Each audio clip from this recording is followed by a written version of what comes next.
কৈছো কেন্দ্ৰীয় শিক্ষা মন্ত্ৰী ধৰ্মেন্দ্ৰ প্ৰধানে ইতিমধ্যে পদত্যাগ কৰিছে আৰু তেওঁৰ সামাজিক মাধ্যম যোগে তেওঁ এই কথা সদৰি কৰিছে যেহেতু কেইবা দিন ধৰি দিল্লী যন্তৰ মন্তৰ কপি আছিল নৱ প্ৰজন্মৰ এটাই দাবী আছিল এই ব্যৰ্থ যি নিট পৰীক্ষাৰ প্ৰশ্ন কাকত ফাদিল আৰু বিভিন্ন অনিয়ম ৰোধ কৰিব নোৱাৰা এই ব্যৰ্থ কেন্দ্ৰীয় শিক্ষা মন্ত্ৰী ধৰ্মেন্দ্ৰ প্ৰধানে পদত্যাগ কৰিব লাগে আৰু যি আন্দোলন সেই আন্দোলনৰ পিছতে আজি পদত্যাগ কৰিছে কেন্দ্ৰীয় শিক্ষা মন্ত্ৰী ধৰ্মেন্দ্ৰ প্ৰধানে আমি বহু সময়ত শুনিবলৈ পাওঁ জেনজি কেৱল ৰিলস বনোৱা এটা জেনেৰেশ্যন কিন্তু জেনজি কেৱল ৰিল বনোৱা এটা জেনেৰেশ্যন নহয় আজি জেনজিয়ে প্ৰমাণ কৰি দিলে যেতিয়া দেশৰ সিস্টেমত দুৰ্নীতি হয় সেই সিস্টেম কেনেকৈ সলনি কৰিব লাগে দেশৰ অনিয়ম দুৰ্নীতি ভ্ৰষ্টাচাৰ কেনেদৰে সলনি কৰিব লাগে সেয়া জেনজিয়ে ভালকৈ জানে সেয়া নৱ প্ৰজন্মই ভালকৈ জানে আৰু সেয়া ছাত্ৰসকলে ভালকৈ জানে এয়া সঁচাকৈ জেনজিৰ জয় আৰু এয়া হৈছে সিজেপিৰ বৃহৎ জয় আমি এই মুহূৰ্তত সবিশেষ তথ্য লৈ অহাৰ চেষ্টা কৰিছো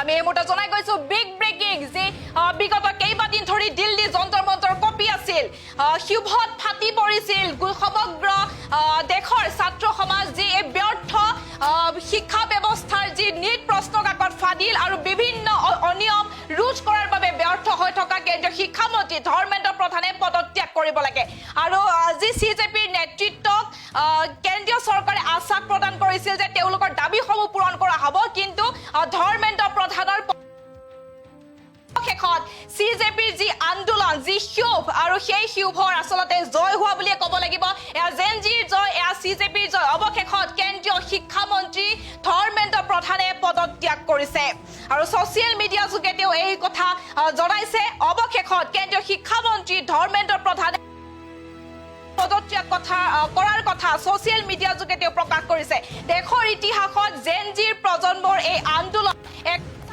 অভূতপূৰ্ব হিচাপে এতিয়া চিহ্নিত হৈ ৰব আৰু যেহেতু সমগ্ৰ দেশ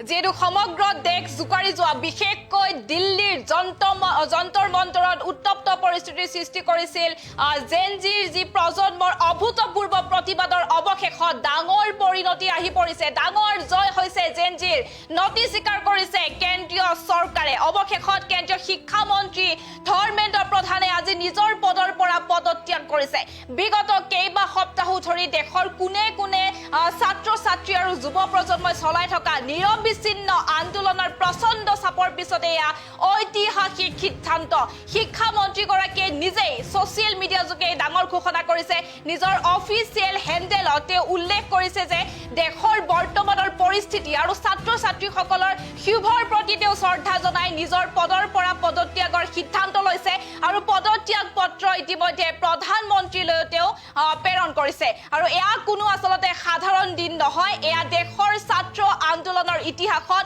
সোণালী আখৰেৰে লিখা ৰোৱা এটা দিন পৰীক্ষাৰ অনিয়ম শিক্ষা ব্যৱস্থাৰ স্বচ্ছতাৰ অভাৱ আৰু ভৱিষ্যতক লৈ সৃষ্টি হোৱা অনিশ্চয়তাৰ বিৰুদ্ধে এই নতুন প্ৰজন্মৰ যি ধুমুহা তুলিছিল সঁচাকৈ ই শাসন ব্যৱস্থাক কঁপাই তুলিলে আজি প্ৰমাণ হৈ গ'ল যে জেনজি কেৱল ৰিল বনোৱা প্ৰজন্ম নহয় যেতিয়াই আমাৰ অধিকাৰ আৰু ভৱিষ্যতৰ ওপৰত আক্ৰমণ হ'ব আমি একেদৰে একগোট হৈ ৰাজপথলৈ ওলাই আহিম এই পদত্যাগ কেৱল এজন মন্ত্ৰীৰ পদত্যাগ নহয় এয়া সমগ্ৰ দেশৰ গণতান্ত্ৰিক সংগ্ৰামৰে বৃহৎ জয় যেহেতু আমি এই মুহূৰ্তৰ বিগ ব্ৰেকিং লৈ আহিছো অৱশেষত সিজেপিৰ বৃহৎ জয় হৈছে জেনজিৰ বৃহৎ জয় হৈছে কেন্দ্ৰীয় শিক্ষা মন্ত্ৰী ধৰ্মেন্দ্ৰ প্ৰধানে পদত্যাগ কৰিছে দেশজুৰি হোৱা প্ৰতিবাদৰ পিছতে ধৰ্মেন্দ্ৰ প্ৰধানৰ এয়া পদত্যাগ পত্ৰ ছ'চিয়েল মিডিয়াত এই কথা জনাইছে খুদ শিক্ষা মন্ত্ৰী ধৰ্মেন্দ্ৰ প্ৰধানে আৰু অৱশেষত কেন্দ্ৰীয় শিক্ষা মন্ত্ৰী ধৰ্মেন্দ্ৰ প্ৰধানে নিজৰ পদৰ পৰা পদত্যাগ কৰাৰ কথা ছ'চিয়েল মিডিয়া যোগে প্ৰকাশ কৰিছে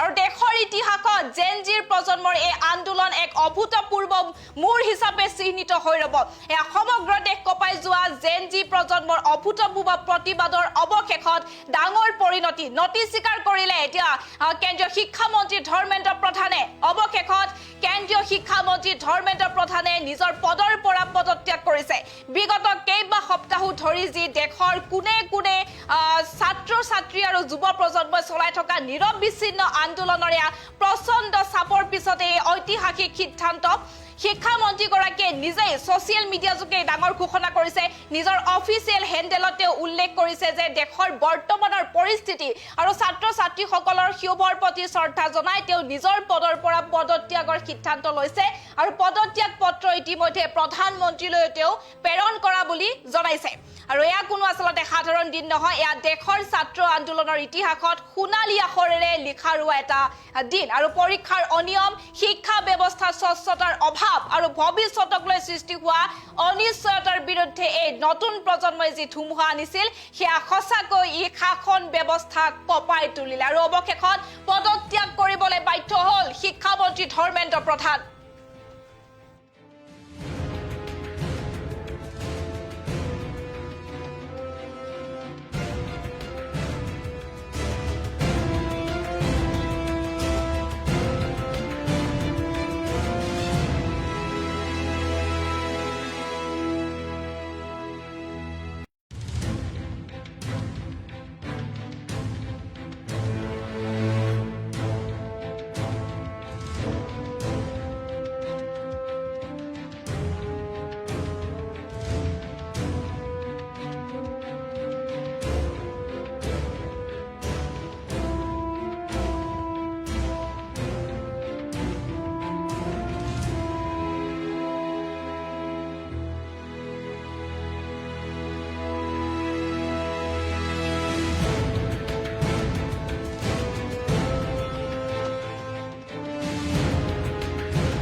আমি জনাই গৈছো যে জেনজিৰ বৃহৎ জয় হৈছে সিজেপিৰ বৃহৎ জয় হৈছে অৱশেষত কেন্দ্ৰীয় শিক্ষা মন্ত্ৰী ধৰ্মেন্দ্ৰ প্ৰধানে পদত্যাগ কৰিছে দেশজুৰি হোৱা যি প্ৰতিবাদৰ পিছতে ধৰ্মেন্দ্ৰ প্ৰধানৰ পদত্যাগ পত্ৰ তেওঁ সামাজিক মাধ্যমত তেওঁ প্ৰকাশ কৰিছে আৰু অৱশেষত কেন্দ্ৰীয় শিক্ষা মন্ত্ৰী ধৰ্মেন্দ্ৰ প্ৰধানে নিজৰ পদৰ পৰা পদত্যাগ কৰাৰ কথা সোশ্যাল মিডিয়া যোগে তেওঁ প্ৰকাশ কৰিছে আৰু দেশৰ ইতিহাসত জেনজিৰ প্ৰজন্মই এই আন্দোলন এক অভূতপূৰ্ব মূৰ হিচাপে চিহ্নিত হৈ ৰব যেটো সমগ্ৰ দেশ কপাই যোৱা জেনজি প্ৰজন্মৰ অভূতপূৰ্ব প্ৰতিবাদৰ অৱশেষত ডাঙৰ পৰিণতি দেখিবলৈ পোৱা গৈছে নটিচ স্বীকাৰ কৰিছে এটা কেন্দ্ৰীয় চৰকাৰে অৱশেষত কেন্দ্ৰীয় শিক্ষা মন্ত্ৰী ধৰ্মেন্দ্ৰ প্ৰধানে নিজৰ পদৰ পৰা পদত্যাগ কৰিছে আৰু বিগত কেইবা সপ্তাহ ধৰি দেশৰ কোনে কোনে সুকে কোনে থকা ছাত্ৰ ছাত্ৰী আৰু যুৱ প্ৰজন্মই চলাই থকা নিৰবিচ্ছিন্ন আন্দোলনৰে প্ৰচণ্ড চাপৰ পিছতে এতিয়া এক ঐতিহাসিক সিদ্ধান্ত দেখিবলৈ পোৱা গৈছে যেটো শিক্ষা মন্ত্ৰীগৰাকীয়ে নিজে সোশ্যাল মিডিয়া যোগে এই ডাঙৰ কথা ঘোষণা কৰিছে নিজৰ অফিচিয়েল হেণ্ডেলত তেওঁ উল্লেখ কৰিছে যে দেশৰ বৰ্তমানৰ পৰিস্থিতি আৰু ছাত্ৰ ছাত্ৰীসকলৰ শুভৰ প্ৰতি তেওঁ সন্মান জনাই শ্ৰদ্ধা জনাই তেওঁ নিজৰ পদৰ পৰা পদত্যাগৰ সিদ্ধান্ত লৈছে আৰু পদত্যাগ পত্ৰ ইতিমধ্যে প্ৰধানমন্ত্ৰীলৈ প্ৰেৰণ কৰা বুলিও তেওঁ সামাজিক মাধ্যম যোগে প্ৰকাশ কৰিছে এয়া আসলতে কোনো এটা সাধাৰণ দিন নহয় এয়া দেশৰ ছাত্ৰ আন্দোলনৰ ইতিহাসত সোণালী আখৰে লিখা ৰোৱা এটা দিন যি আন্দোলনত জড়িত হৈছিল বিশিষ্ট পৰিৱেশবিদ বিজ্ঞানী সোনম ৱাংচুক আৰু তেখেতে 26টা দিন আমৰণ অনশনত থাকিল আৰু তাৰ পিছতে তেওঁ অনশন খুলিছে কিন্তু তেওঁৰ বৃহৎ দাবী আছিল যে ছাত্ৰ ছাত্ৰীৰ ভৱিষ্যতক লৈ আসলতে কোনেও হেতালি খেলিব নোৱাৰিব সেই অধিকাৰ কাৰো নাই আৰু যিসকলে ছাত্ৰ ছাত্ৰীৰ ভৱিষ্যতক লৈ হেতালি খেলিছে সেই সকলে কঠোৰতকৈ কঠোৰতম শাস্তি পাব লাগে আৰু তাৰ পিছতে সঁচাকৈ জেনজিৰ জয় আজি সামাজিক মাধ্যম যোগে জনাইছে শিক্ষা মন্ত্ৰী ধৰ্মেন্দ্ৰ প্ৰধানে তেওঁ পদত্যাগ কৰিছে আৰু যি ছাত্ৰ আন্দোলন চলি আছিল সেই ছাত্ৰ আন্দোলনৰ প্ৰতি তেওঁ শ্ৰদ্ধা জনাই সন্মান জনাই এই সিদ্ধান্ত গ্ৰহণ কৰিছে আৰু অৱশেষত তেওঁ পদত্যাগ পত্ৰ ইতিমধ্যে প্ৰধানমন্ত্ৰীলৈ প্ৰেৰণ কৰা বুলি সামাজিক মাধ্যম যোগে জনাইছে আৰু তাৰ পিছতে এই খবৰ বিয়পি পৰাৰ পিছতে যি দিল্লী যন্তৰ মন্তৰ প্ৰতিবাদ সাব্যস্ত হৈ আছিল তাত এক উৎফুল্লিত আনন্দ উল্লাস দেখিবলৈ পোৱা গৈছে আমি সেই দৃশ্যাংশ এই মুহূৰ্তত দেখুৱাৰ চেষ্টা কৰিছো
ऋतिक मिश्रा, सिद्धार्थ हेगड़े, भाग्यश्री, अंशिका पांडे, उमेश माली, रेणु मीना, प्रिया कुमारी थापा, शिवानी यादव, अनु गिरना, कहान पटेल, आकांक्षा चतुर्वेदी, रीमा बेगम, मैथिली अशोक सोनोग्रे, अवंतिका मौर्य, जतिन कुमार, गोपिका, शेख सना, व्यक्तियानंदम, ये वो बच्चे हैं जिनको आज न्याय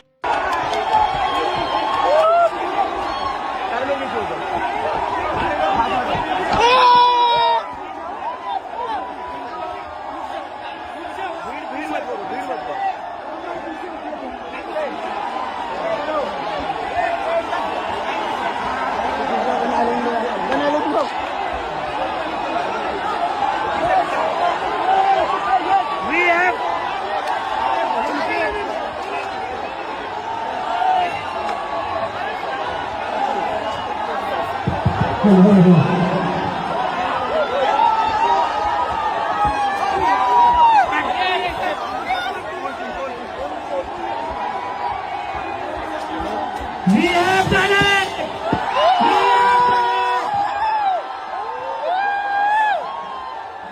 धर्मेंद्र प्रधान ने रिजाइन कर दिया है।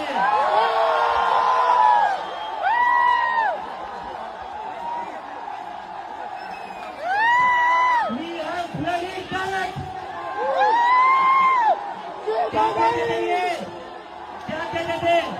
इस सरकार में इस्तीफे नहीं होते।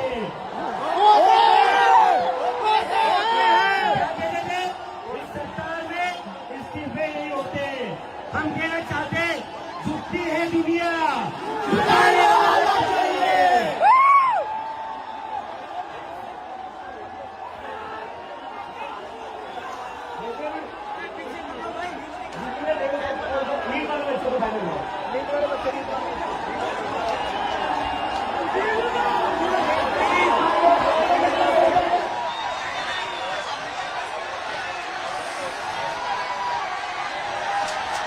We have done it! We have done it! Dharmendra Pradhan ने रिजाइन कर दिया है।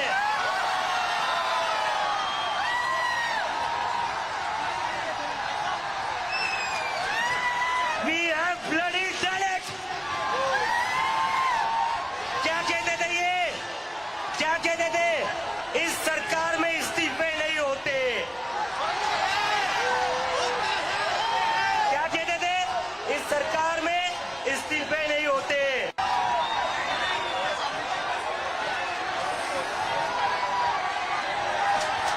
We have done it! We have done it! Dharmendra Pradhan ने रिजाइन कर दिया है।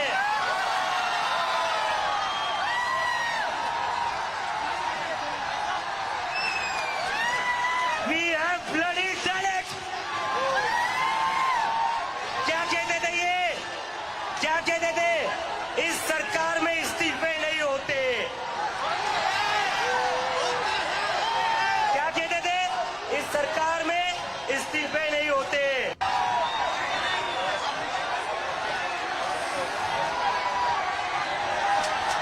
We have done it!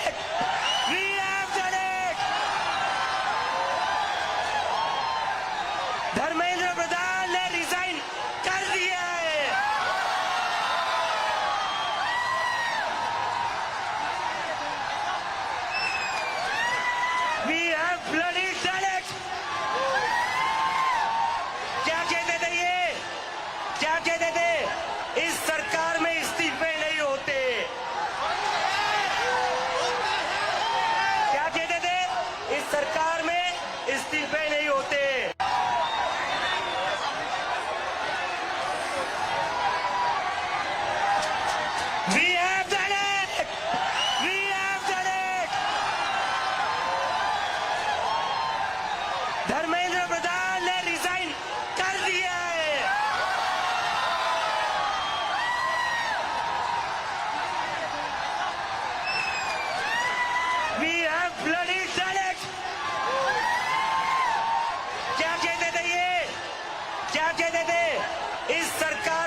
have bloody done it! क्या कहते थे ये? क्या कहते थे? इस सरकार में इस्तीफे नहीं होते। क्या कहते थे? इस सरकार में इस्तीफे नहीं होते।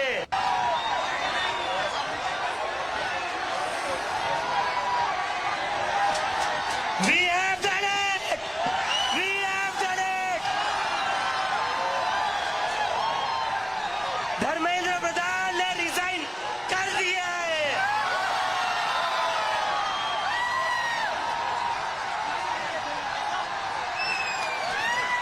We have bloody done it! क्या कहते थे ये? क्या कहते थे? इस सरकार में इस्तीफे नहीं होते।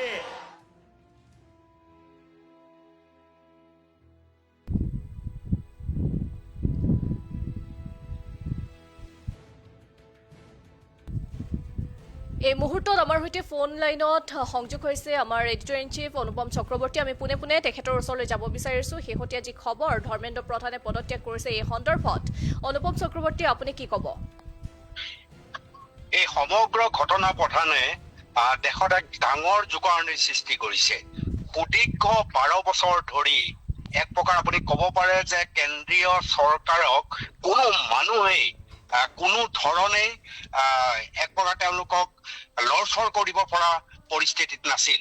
কিন্তু এইবাৰ যি ধৰণৰ ছাত্ৰ আন্দোলন হ'ল, এই ছাত্ৰ আন্দোলনে যি পৰিস্থিতিৰ সৃষ্টি কৰিলে সমগ্ৰ ভাৰতবৰ্ষত আমি লক্ষ্য কৰিছো ক্ৰমাৎ ছাত্ৰ শক্তি আৰু বেছি শক্তিশালী হৈ উঠিল, যাৰ ফলত অৱশেষত প্ৰধানমন্ত্ৰী নৰেন্দ্ৰ মোদীয়ে সমগ্ৰ বিষয়টো চৰ্চা কৰিলে। চৰ্চা কৰাৰ পিছত প্ৰায় 24 ঘণ্টা পূৰ্বে তেওঁলোকৰ এখন কেন্দ্ৰীয় কেবিনেট অনুষ্ঠিত হৈছিল। কেন্দ্ৰীয় কেবিনেটত এই প্ৰশ্ন কাকত ফাদিল সম্পৰ্কত কেইবাটাও গুৰুত্বপূৰ্ণ পদক্ষেপ গ্ৰহণ কৰা হৈছিল। ইতিমধ্যে মোক সতীৰ্থ চুম্পিয়ে এই কথা সকলোকে জনাইছে যে এনে পৰিস্থিতিৰ সৃষ্টি হৈছিল য'ত তেওঁলোকে ফাষ্ট ট্ৰেক আদালতৰ কথা কৈছিল।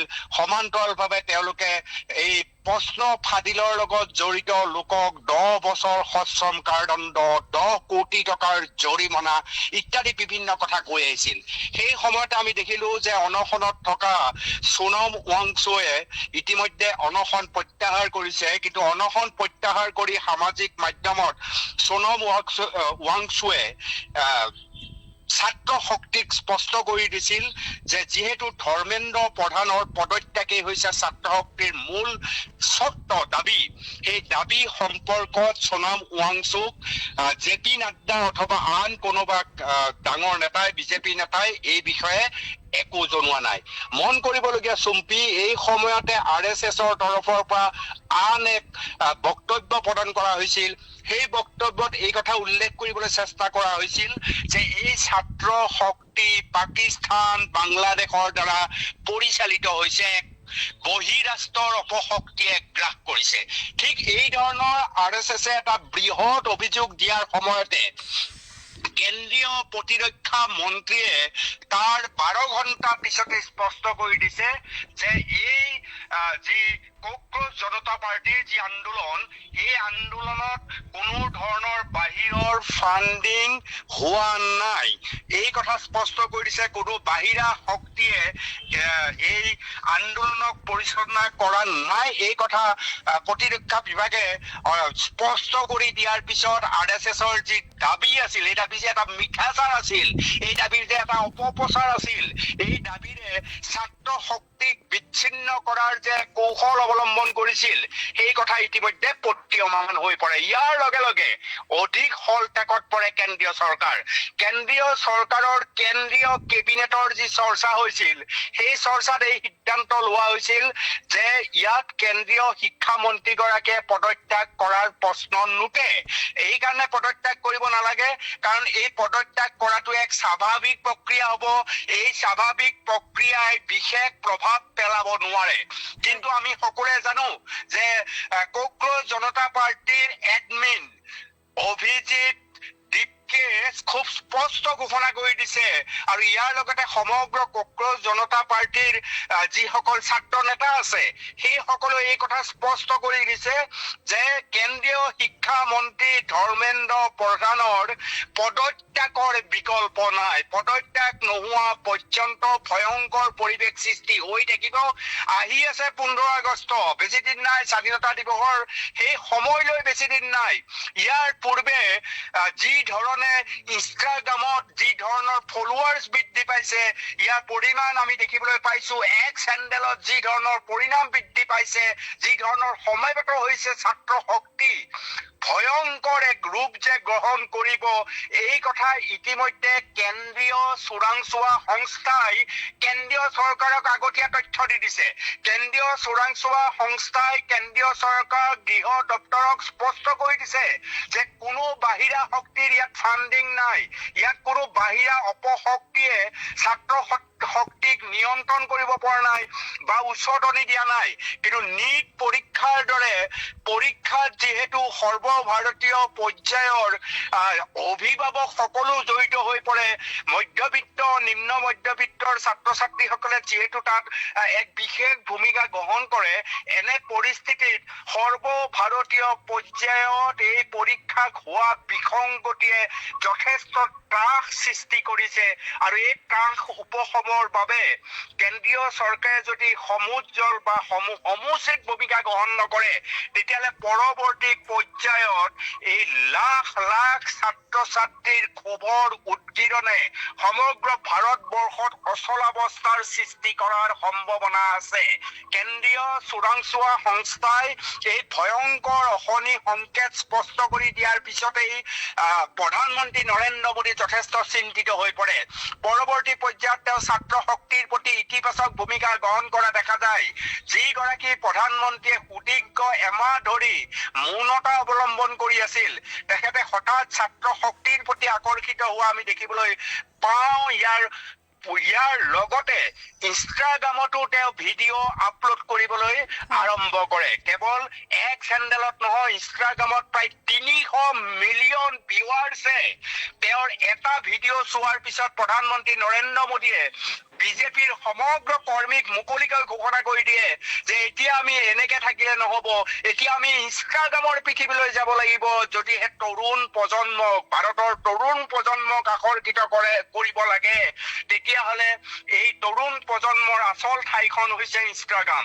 এটা ভিডিঅ'ত 300 মিলিয়ন পোৱাৰ পিছত প্ৰধানমন্ত্ৰী নৰেন্দ্ৰ মোদীয়ে খুব ভালকৈ স্পষ্ট হৈ পৰে যে এই তৰুণ প্ৰজন্মক যদি আমি তেওঁলোকে বিচৰা দাবীক আমি যদি উচিত মূল্য নিদিওঁ, সন্মান নিদিওঁ, তেতিয়াহ'লে দিল্লীৰ মসনদত 15 আগষ্টৰ পূৰ্বে এক ভয়ংকৰ পৰিৱেশৰ সূচনা হ'ব। সংসদত বৰ্ষাকালীন অধিৱেশন চলি আছে। এই অধিৱেশনতো ইণ্ডিয়াই অৰ্থাৎ বিৰোধী শক্তিয়ে কেৱল এটা বিষয়ে উত্থাপন কৰি আছে, ধৰ্মেন্দ্ৰ প্ৰধানৰ পদত্যাগ দাবী কৰি আছে। ইতিমধ্যে কক্ৰজ জনতা পাৰ্টীয়ে সেই সম্পৰ্কত বাৰম্বাৰ উল্লেখ কৰি আছে। এনে পৰিস্থিতিত প্ৰধানমন্ত্ৰী নৰেন্দ্ৰ মোদীয়ে পৰামৰ্শ দিয়ে ধৰ্মেন্দ্ৰ প্ৰধানক যে এতিয়া আৰু আমাৰ হাতৰ পৰা সমগ্ৰ বিষয় গুচি গৈছে, এতিয়া আৰু কোনো বিকল্প উপায় নাই, আপুনি পদত্যাগ কৰক। অৰ্থাৎ প্ৰধানমন্ত্ৰী নৰেন্দ্ৰ মোদীৰ পৰামৰ্শৰ ভিত্তিত আজি প্ৰধানমন্ত্ৰীলৈ পদত্যাগ পত্ৰ প্ৰেৰণ কৰে ধৰ্মেন্দ্ৰ প্ৰধানে। এতিয়া ডাঙৰ কথাটো হ'ল চুম্পি আটাইতকৈ গুৰুত্বপূৰ্ণ কথাটো হ'ল যে এই যে পদত্যাগ পত্ৰ প্ৰেৰণ কৰা হ'ল, পদত্যাগ যে কৰিলে, ইয়াৰ পিছত এটা আলোচনাৰ পৰিৱেশ তৈয়াৰ হ'বনে নাই। সৰ্বভাৰতীয় পৰ্যায়ত কেৱল নীট পৰীক্ষাই নহয়, বিভিন্ন পৰীক্ষা মাজে মাজে অনুষ্ঠিত হৈ থাকে। এই পৰীক্ষাসমূহ সুকলমে প্ৰশ্নকাকত ফাদিল নোহোৱাকৈ, কোনো ধৰণৰ বেমেজালি নোহোৱাকৈ অনুষ্ঠিত কৰিব পৰা এটা পৰিৱেশ তৈয়াৰ হ'বনে নাই। আক্ষৰিক অৰ্থত আজিৰ পৰা কক্ৰজ জনতা পাৰ্টীৰ যি বিক্ষোভ, বিদ্ৰোহ, সেয়া হয়তো তল পৰিব লাগিব। কাৰণ ধৰ্মেন্দ্ৰ প্ৰধানে তেওঁলোকে বিচৰা পদত্যাগ কৰিছে। 3টা চৰ্ত দি থৈছে, আমি মনত ৰাখিব লাগিব। 3টা চৰ্ত দি থৈছে কক্ৰোচ জনতা পাৰ্টীয়ে, আৰু এই ছাত্ৰসকলৰ এই চৰ্তৰ ভিতৰত প্ৰথম চৰ্তটোৱে আছিল কেন্দ্ৰীয় শিক্ষামন্ত্ৰী ধৰ্মেন্দ্ৰ প্ৰধানে পদত্যাগ কৰিব লাগে, যিটো কাম আজি হ'ল। মনত ৰাখিব, বিজেপিৰ 12 বছৰৰ ইতিহাসত এই পৰ্যন্ত কোনো এজন মন্ত্ৰীয়ে পদত্যাগৰ পৰিৱেশেই তৈয়াৰ হোৱা নাছিল। কেন্দ্ৰীয় চৰকাৰে বিভিন্ন দাবী উত্থাপন হৈ আছিল, সেই দাবীসমূহক গুৰুত্বই প্ৰদান কৰা নাছিল। কিন্তু ছাত্ৰ শক্তিৰ পাৱাৰ চাওক, ছাত্ৰ শক্তিয়ে যেতিয়া এটা বিষয়ত লাগে তেতিয়া মুধচ যে খহি পৰিব পাৰে, মুধচত যে ডাঙৰ ভূমিকম্পৰ সৃষ্টি হ'ব পাৰে, কক্ৰোচ জনতা পাৰ্টি তাৰ এক উদাহৰণ। পৰৱৰ্তী 2টা চৰ্ত এতিয়া কেন্দ্ৰীয় চৰকাৰে কেনেদৰে পালন কৰে সেয়া নিশ্চয় লক্ষণীয় হ'ব। চুম্পি, এয়া সঁচাকৈ ছাত্ৰ সমাজৰ ওচৰত এনেকৈ কেন্দ্ৰীয় চৰকাৰে কৰা নতিস্বীকাৰ এয়া সঁচাকৈ ইতিহাসৰ সোণালী পাতত লিপিবদ্ধ হ'ব।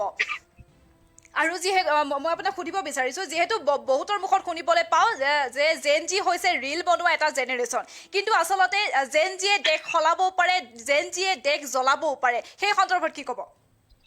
চুম্পি, আমি এটা কথা খুব ভালকে মনত ৰখা উচিত, পৃথিৱীৰ বিভিন্ন জেনজিতকৈ ভাৰতীয় জেনজি অকমান পৃথক। আমি ভাবিব নালাগে যে জেনজিয়ে উত্থান হোৱা মানে বাংলাদেশৰ পৰিস্থিতি সৃষ্টি কৰি দিব, নেপালৰ পৰিস্থিতি সৃষ্টি কৰিব, তেনেকুৱা নহয়। ভাৰতৰ জেনজি হৈছে ভাৰতীয় সভ্যতা আৰু সংস্কৃতিত পালিত জেনজি। এওঁলোকে সংস্কাৰ শিকি অহা জেনজি। ভাৰতৰ যি জেনজি, এই জেনজিয়ে পিতৃ মাতৃক সমানে শ্ৰদ্ধা কৰে, ঘৰখনক সন্মান কৰে, সমাজৰ প্ৰতি দায়বদ্ধতা প্ৰকাশ কৰা জেনজিৰ নাম হৈছে ভাৰতীয় জেনজি।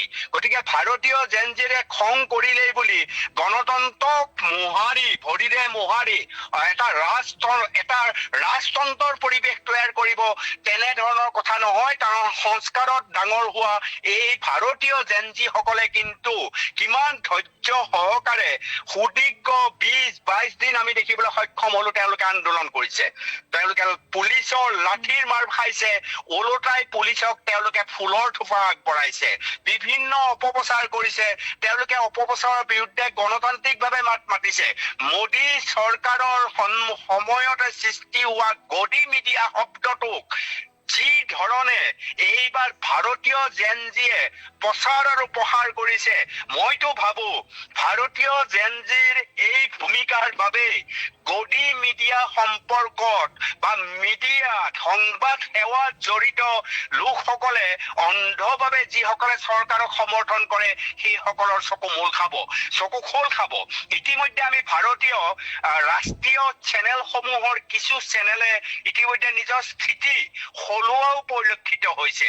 ভাৰতীয় যি ৰাষ্ট্ৰীয় চেনেল, ৰাষ্ট্ৰীয় সাংবাদিকতা, সেই সাংবাদিকতা পৃথিৱীত সুনাম আছিল যে কোনো ধৰণৰ পক্ষ নাই, যিমান পাৰি আমি নিৰপেক্ষ হৈ থাকিম, আৰু আমাৰ নিৰপেক্ষতাৰ প্ৰধান চৰ্তটোৱে হৈছে আমি সকলো সময়তে ৰাইজৰ পক্ষত থাকিম। কিন্তু যোৱা 12টা বছৰত গদি মিডিয়া শব্দটোৰে আমাক কটাক্ষ কৰা হ'ল। কাৰণ কিয়? আমি ইটোৰ পিছত সিটো ভুল কৰিছো, চৰকাৰৰ গুণগান গাইছো, চৰকাৰৰ গুণগানৰ বাবে সাধাৰণ জনতাৰ যদি কষ্ট হয় তাক আমি পৰুৱাই নকৰা পৰিস্থিতি হৈছিল। আৰু ভাৰতীয় সভ্যতা, সংস্কৃতিৰ আৰু সংস্কাৰমুখী ভাৰতীয় জেনজিয়ে এই ভুল যে তোমালোকে কৰিছা, সাংবাদিকতা, গণতন্ত্ৰৰ 4ৰ্থ স্তম্ভৰ নামত যে তোমালোকৰ ভুল হৈছে, তাক কিন্তু সুস্থভাৱে, তাক কিন্তু সাৱলীল ৰূপত উনুকিয়াই দিছে। কোনো অত্যাচাৰ হোৱা নাই। আনহাতে আৰক্ষী লোকসকল বা সামৰিক বাহিনীৰ লোকসকলৰ ক্ষেত্ৰতো চুম্পি আমি দেখিবলৈ সক্ষম হৈছো যে সামৰিক বাহিনীৰ লোকসকলক বা আৰক্ষী লোকসকলে বহুতেই আত্মবিশ্লেষণ কৰাৰ পৰিৱেশ তৈয়াৰ হৈছে। যেতিয়া আৰক্ষীৰ লোকসকল গৈ আছে, ভাৰতীয় জেনজিয়ে অৰ্থাৎ কক্ৰোচ জনতা পাৰ্টীৰ সমৰ্থকসকলে একটা ফুলৰ থোপা আগবঢ়াই কৈছে তেওঁলোকক, যা বাহ বাহ বাহ, ঘৰত গৈ নিজৰ সন্তানক তুমি কবা যে তুমি পেপাৰ লিক কৰাৰ বাবে প্ৰতিবাদ কৰা, তোমালোকৰ বয়সৰ সন্তানক মই পিটি থৈ আহিছো। এই ধৰণৰ তেওঁলোকক কথা শুনোৱাৰ পিছত আপুনি ভাবি আচৰিত হ'ব, চুম্পি তুমি ভাবি আচৰিত হ'বা, ভাৰতৰ এনে বহু আৰক্ষী লোক আছে যিসকল আৰক্ষী লোকে ডিউটিৰ খাতিৰত ডিউটি কৰিছে, কিন্তু তেওঁলোক ভাৰতীয় জেনজিৰ পক্ষত আছে। আমি যদি মন কৰো, চুম্পি তুমিও মন কৰিছা, এক চেণ্ডেলত ইতিমধ্যে ৰাহুল গান্ধীয়ে এটা মতামত ব্যক্ত কৰিছে। যেতিয়া আৰক্ষীয়ে ৰাহুল গান্ধীক লৈ গৈছে, ৰাহুল গান্ধীয়ে কোৱা কথা যে আৰক্ষীয়ে কৈছে আমি আপোনাৰ লগত আছো, এইবাৰ নেৰিব আপোনালোকে, চৰকাৰক এটা শিক্ষা দিয়ক। এই ধৰণে ৰাহুল গান্ধীক উৎসাহ দিয়া দেখিছে। অৰ্থাৎ আৰক্ষী লোকসকলে ডিউটি পালন কৰিছে, ঘৰখনৰ দায়িত্ব পালন কৰিব লাগিব, দৰমহা পাব লাগিব, শাস্তিৰ মুখামুখি হ'ব নোৱাৰিব, চাকৰি যোৱা পৰিস্থিতিলৈ যাব নোৱাৰিব, গতিকে তেওঁলোকে ডিউটি পালন কৰিছে। তাৰ দুই এক আৰক্ষী লোকে নিজৰ দাদাগিৰি দেখুৱাই ছাত্ৰ ছাত্ৰীক যথেষ্ট হাৰাশাস্তি কৰিছে, লাঠিৰে পিটিছে। এইটো সঁচা কথা, পিঠি কিন্তু পাতিছে ভাৰতীয় জেনজিয়ে। ভাৰতীয় জেনজিয়ে শিলগুটি দলিওৱা নাই, ভাৰতীয় জেনজিয়ে সংসদ ভৱনত আক্ৰমণ কৰা নাই, ভাৰতীয় জেনজিয়ে যন্ত্ৰৰ মন্তৰত থাকি মানুহৰ ওপৰত জঁপিয়াই পৰা নাই। তেওঁলোকে শ্লোগান দিছে, ৰঘুৱতী ৰাঘৱ ৰাজা নাম। মহাত্মা গান্ধীৰ সেই অহিংস নীতিক তেওঁলোকে সুঁৱৰিবলৈ চেষ্টা কৰিছে। গতিকে ভাৰতীয় জেনজি আমি মনত ৰখা ভাল যে বাংলাদেশ বা নেপালৰ জেনজিৰ যিটো উদ্ভণ্ডালি সভ্যতা, সংস্কৃতি আৰু সংস্কাৰেৰে সম্পূৰ্ণ, ভাৰতীয় জেনজিয়ে সেই কাম নকৰে। আৰু সেই কাম নকৰাকৈ প্ৰথমটো বিজয় হৈছে ধৰ্মেন্দ্ৰ প্ৰধানৰ পদত্যাগ, যি দাবী তেওঁলোকৰ মূল দাবী আছিল, সেয়া সম্ভৱ কৰি তুলিছে। চুম্পি, হয়, যিহেতু আপুনি গদি মিডিয়াৰ কথা উল্লেখ কৰিছে যে আন্তঃৰাষ্ট্ৰীয় যি সংবাদ মাধ্যম, সেই সংবাদ মাধ্যমে ভাৰতৰ বহুকেইটা যি নিউজ চেনেলক সমালোচনা কৰাও দেখিবলৈ পোৱা গ'ল, কি ক'ব সেই সন্দৰ্ভত? অতি গুৰুত্বপূৰ্ণ সমালোচনা। পৃথিৱীত যিয়ে আত্মবিশ্লেষণ কৰে সিয়েই শুদ্ধ ৰূপত খোজ কাঢ়িবলৈ সক্ষম হয়। ভাৰতীয় যিটো ব্যৱস্থা হৈছে সাংবাদিকতাৰ ব্যৱস্থা, চৰকাৰী পৃষ্ঠপোষকতা শব্দটো অতি ভয়ংকৰ শব্দ।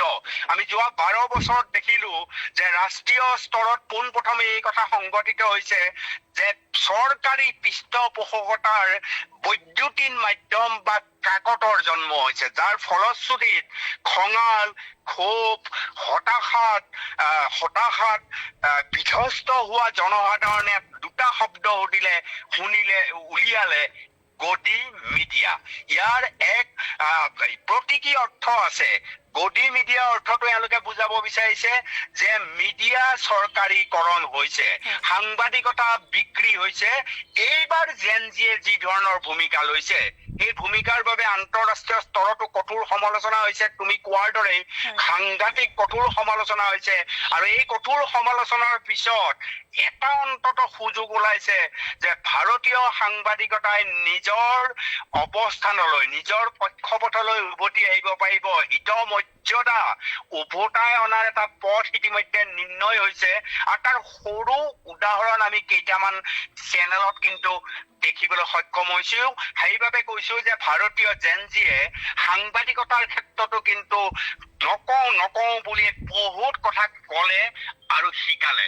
চুম্পি, হয়, এয়া আচলতে জেনজিৰ জয়, এয়া CJBৰ জয়। আমি আপোনাক ধন্যবাদ জ্ঞাপন কৰিছো।